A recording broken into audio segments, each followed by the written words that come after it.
আসসালামু আলাইকুম। একটু আগে বৃষ্টি হয়েছিল, এখন হলো চারিদিকে মনে হচ্ছে যে রোদের আভা। এই যে সূর্য পশ্চিম দিকে হেলে যাচ্ছে, সূর্যটাকে ভালো করে আনা যাচ্ছে না ক্যামেরায়। আকাশ ডাকতেছে।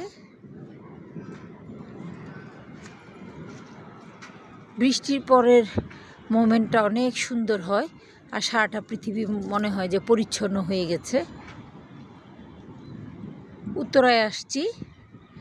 উত্তরার ছাদের মধ্যে প্রচুর পানি জমে গেছে, মানে যেদিক দিয়ে পানি পাস হয় সেই জায়গাগুলো বন্ধ হয়ে গেছে। এই জন্য এই যে ছাদের অবস্থা,